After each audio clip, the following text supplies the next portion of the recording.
샬롬 11월 25일 금요일 하나님 나라를 시작하는 말씀 묵상 시간입니다.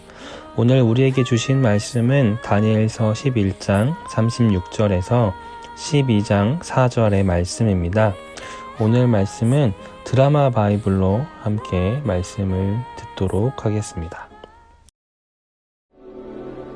그 왕은 자기 마음대로 행하며 스스로 높여 모든 신보다 크다 하며 비상한 말로 신들의 신을 대적하며 형통하기를 분노하심이 그칠 때까지 하리니 이는 그 작정된 일을 반드시 이루실 것이니라.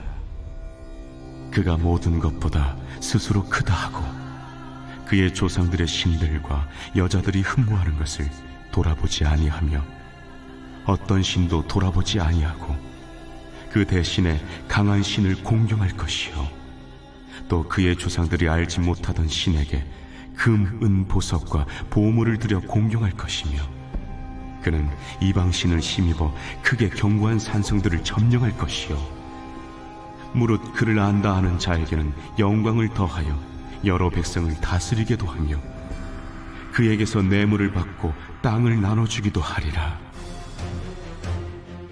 마지막 때에 남방왕이 그와 힘을 겨룰 것이나 북방왕이 병거와 마병과 많은 배로 회오리 바람처럼 그에게로 마주와서 그 여러 나라에 침공하여 물이 넘침같이 지나갈 것이요 그가 또 영화로운 땅에 들어갈 것이요 많은 나라를 패망하게 할 것이나 오직 에돔과 모압과 암몬 자손의 지도자들은 그의 손에서 벗어나리라.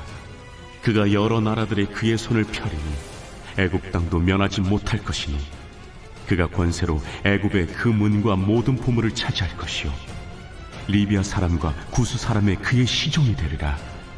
그러나 동북에서부터 소문이 이르러 그를 번민하게 함으로 그가 분노하여 나가서 많은 무리를 다 죽이며 멸망시키고자 할 것이요 그가 장막 궁전을 바다와 영화롭고 거룩한 산 사이에 세울 것이나 그의 종말이 이르리니 도와줄 자가 없으리라.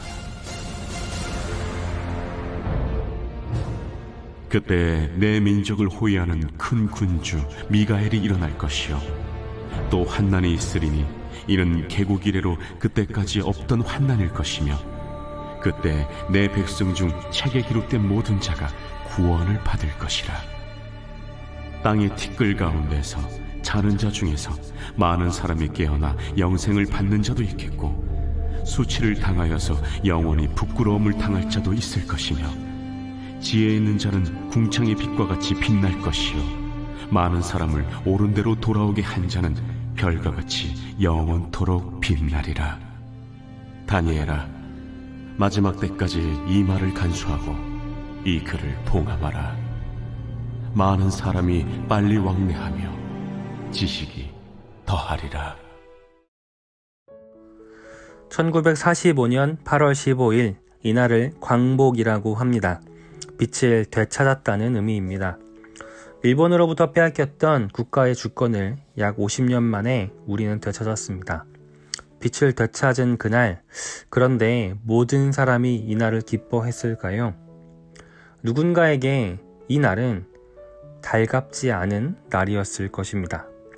해방을 바라지 않았던 사람들, 일제에 부역하며 친일을 하고 같은 민족을 핍박했던 사람들에게는 이 날은 기쁨의 날이 아니었을 것입니다. 이 중에는 서정주라는 시인도 있었습니다. 그는 20세기 최고의 지식인으로 꼽힐 만큼 당대 최고의 문인이었습니다. 한 송이 국화꽃을 피우기 위해 봄부터 소쩍새는 그렇게 울었나 보다. 그가 쓴 대표적인 국화 옆에서라는 시의 한 구절입니다. 이 외에도 추천사와 같은 그의 시들은 지금도 중고등학교 교과서와 수능시험에 자주 출제될 만큼 매우 유명하고 훌륭한 작품들입니다. 그만큼 당대 최고의 문인이었던 그에게 독립은 그리 기쁘지 않은 일이었습니다. 그의 인생의 가장 큰 오점이 바로 친일 행각을 벌인 것이기 때문입니다. 그런데 그 사연을 조금 더 들여다보면 개인적으로 조금 안타까운 마음이 듭니다. 그가 친일을 한 시간이 그리 길지 않기 때문입니다.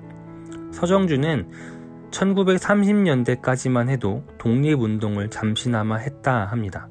그러다 1940년대에 들어서야 친일파로 돌아섰습니다.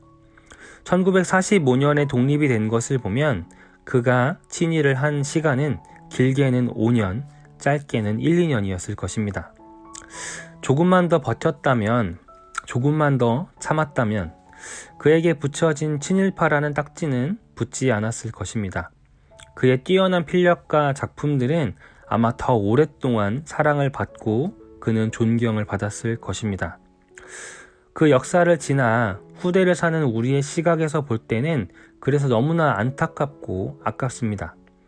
조금만 더 참지. 45년을 버텼는데, 50년을 버텼는데 1, 2년만 더 참았으면 진짜 광복을 볼 수 있는데, 그런데 그 당시 그 역사의 시간 안에 있던 그를 비롯한 사람들의 시선에서는 아마 그렇게 느끼기가 매우 어려웠을 것입니다.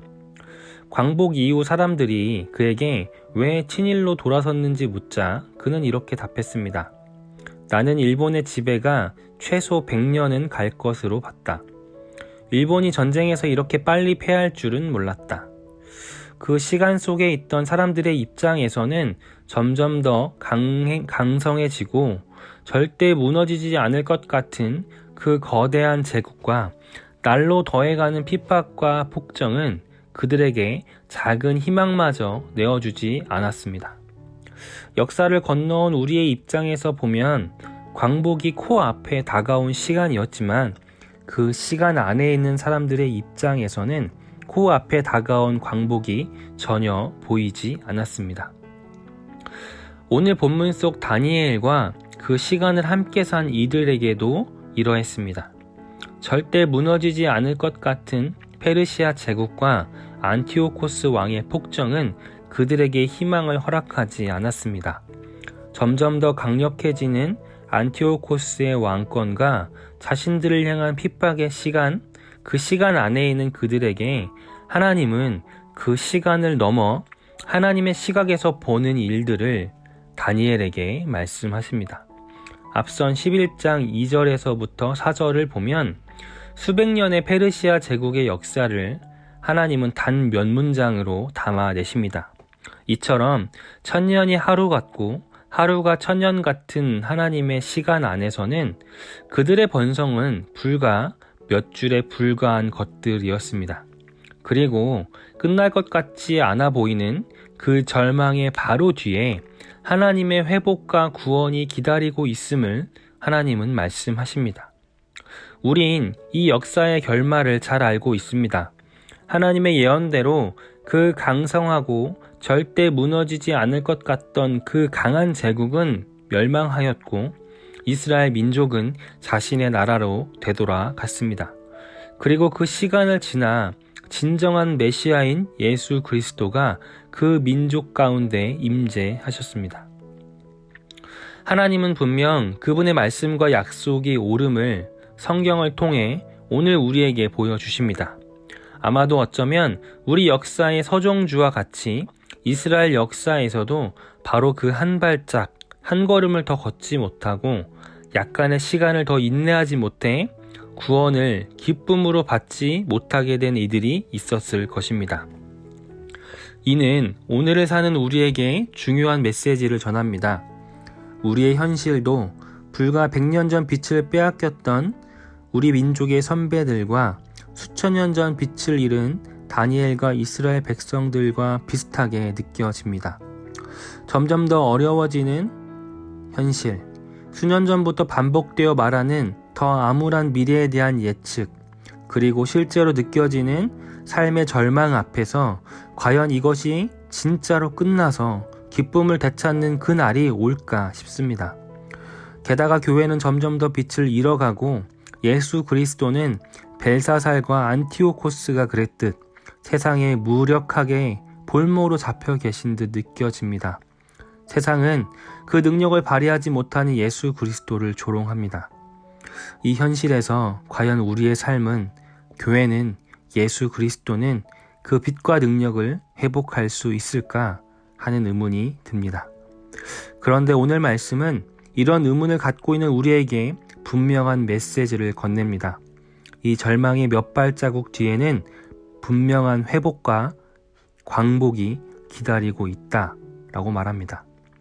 예수 그리스도는 무기력하게 잡혀 계신 것이 아니라 여전히 주권적이시며 이 역사 안에서 한편으로는 구원과 은혜를, 다른 한편으로는 악인에 대한 궁극적 심판이라는 하나님의 목적을 성취하고 있으심을 말씀합니다. 그러니 우리 우신 성도님들, 이 말씀을 붙잡고 신뢰하시며 오늘을 견디고 버티시기를 바랍니다. 이 절망의 바로 뒤편 하나님의 구원이 다가와 있습니다.